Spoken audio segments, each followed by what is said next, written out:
Jackson Cloud. We're an online church, and I'm Olivia. I'm Jamin. And I'm Casey. And today we're talking about reconciliation.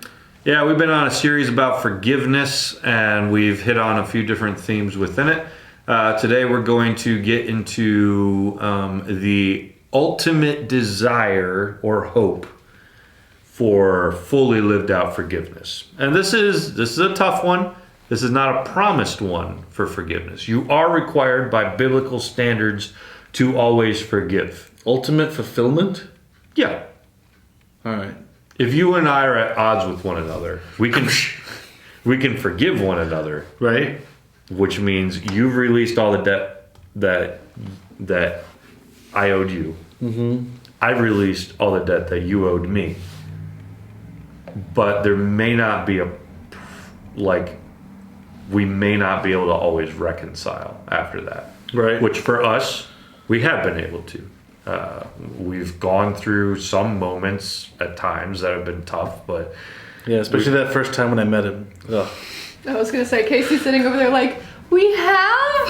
And Jamin's like, yeah, like, I didn't want to be his friend for a while, but I've forgiven him.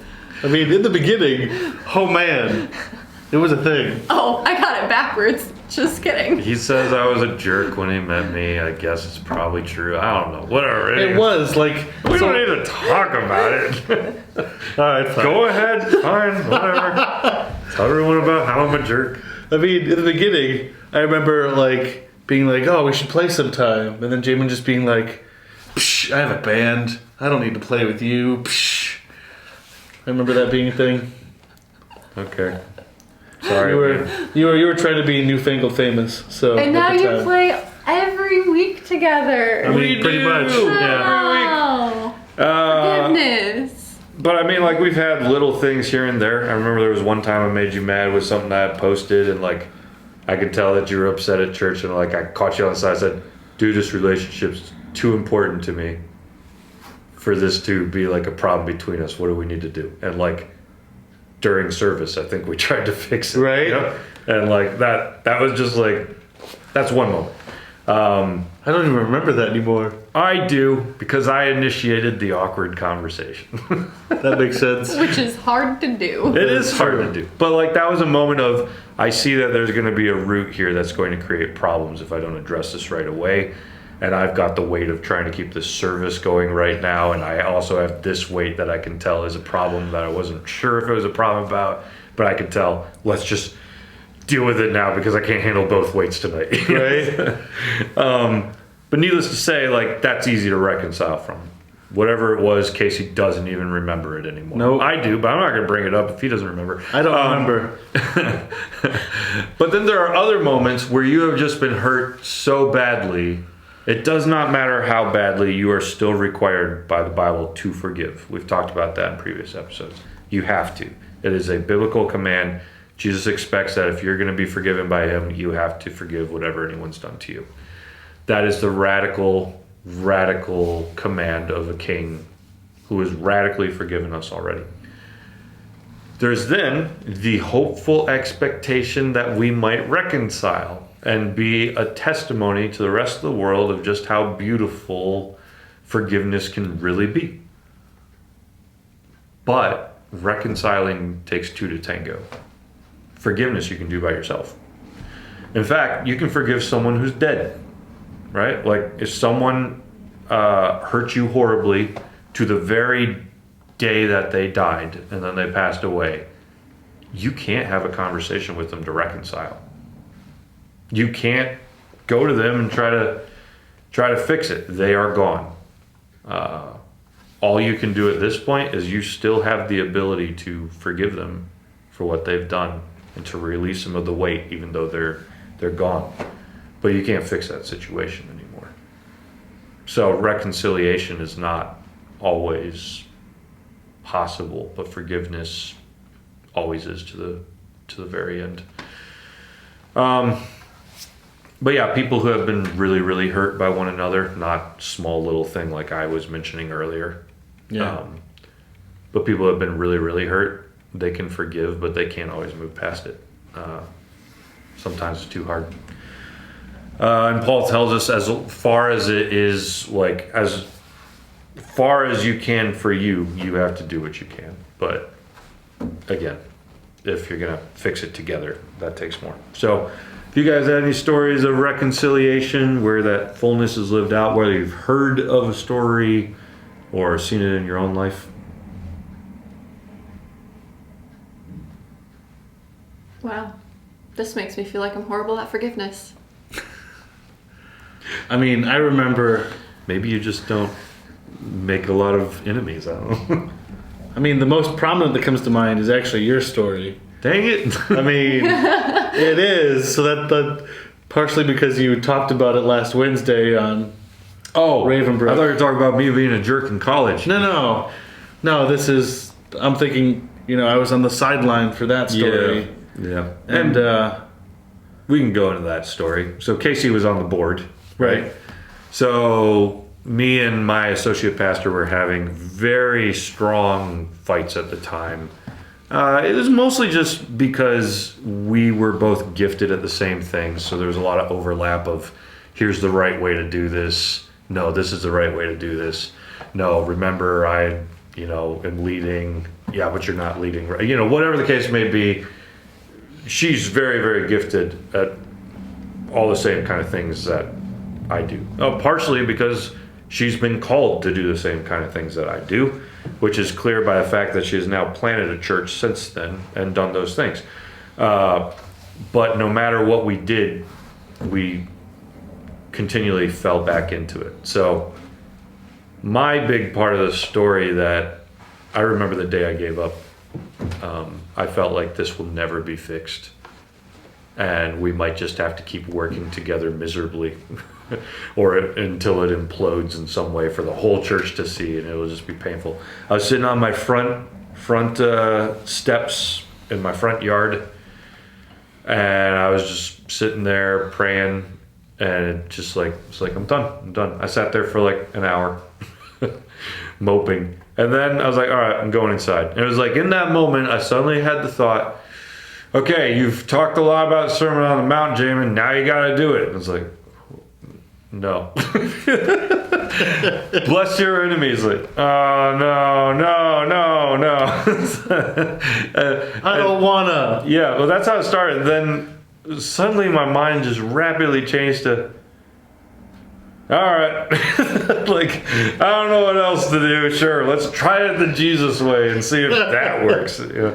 Real pastoral of me, I know. But I was like, okay, so I'm going to buy her gifts for like a week straight and just get them to her every day. So I think there was one of those like fruit things that you send through people.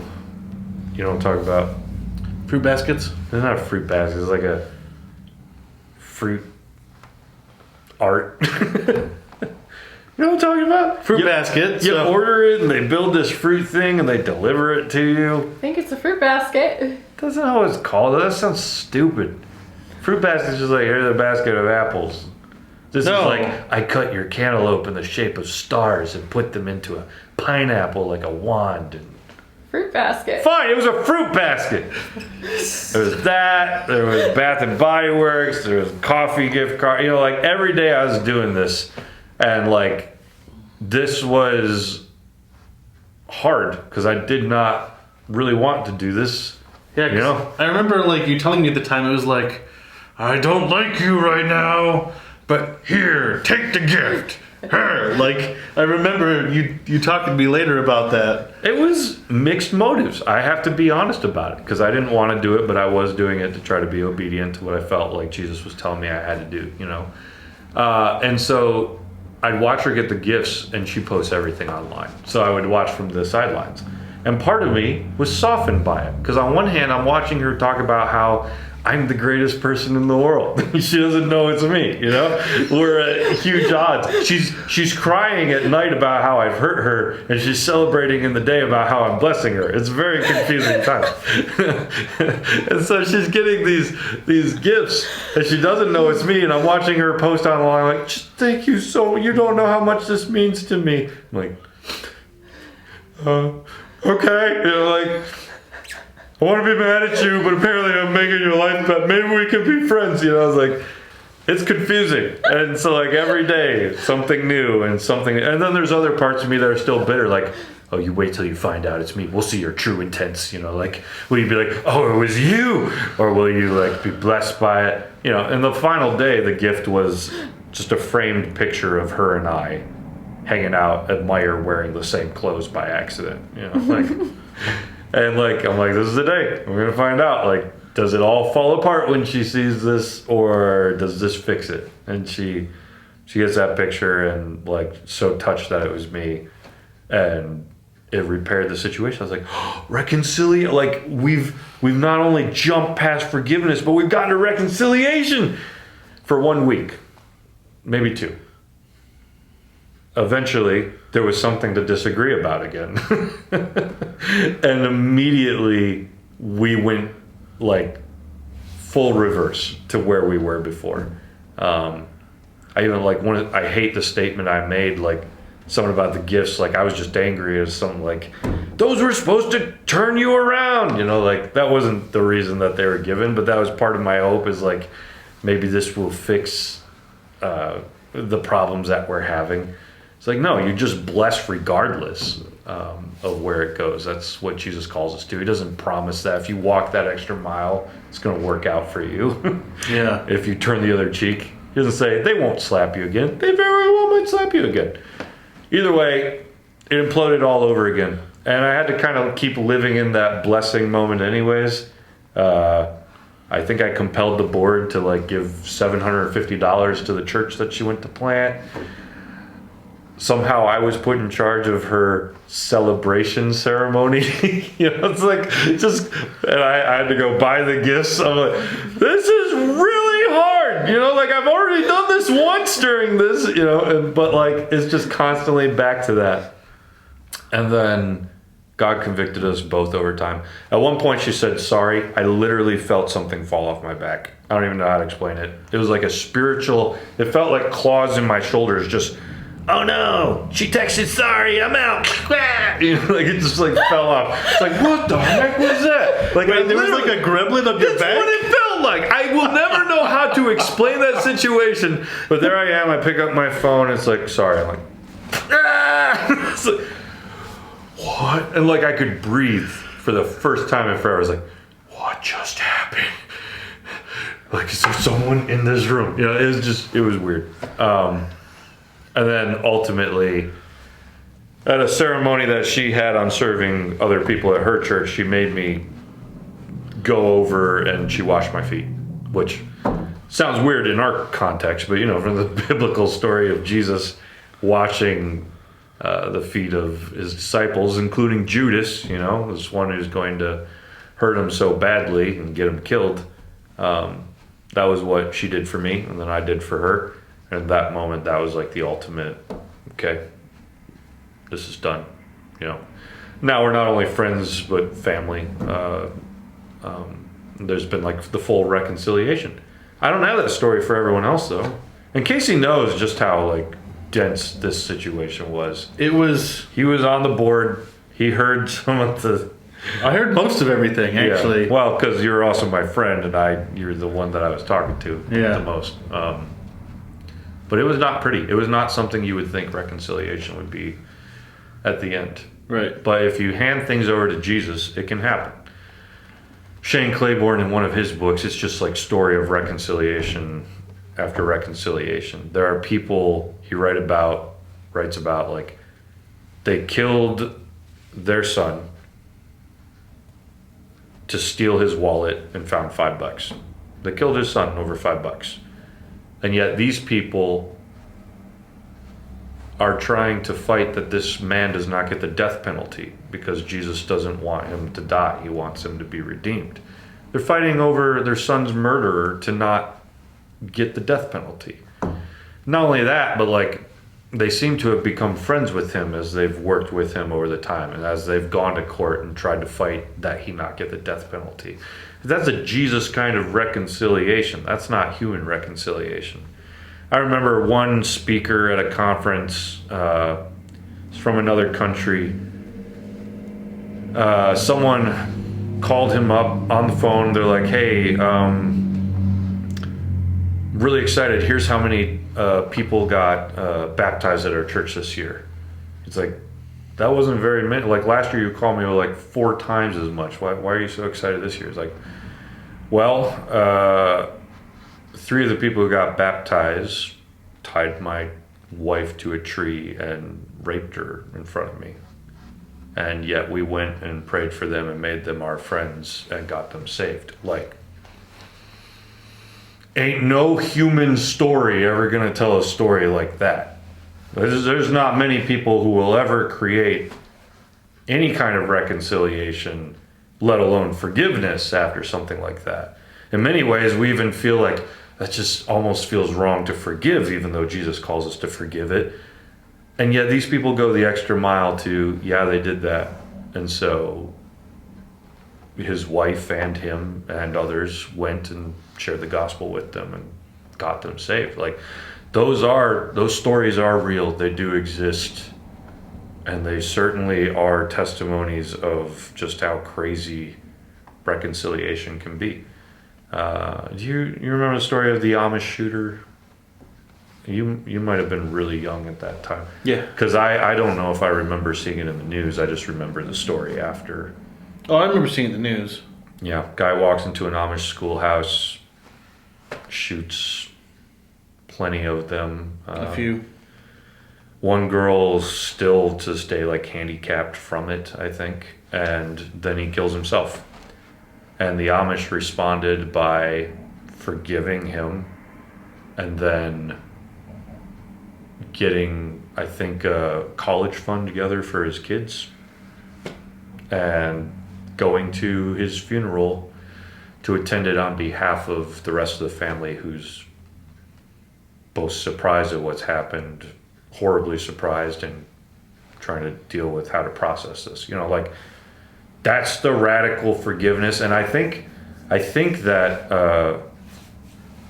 the shooter's either mom or wife like still goes to the Amish every week and helps take care of like some of those who are handicapped from that moment. Like, there's a level of reconciliation that seems impossible,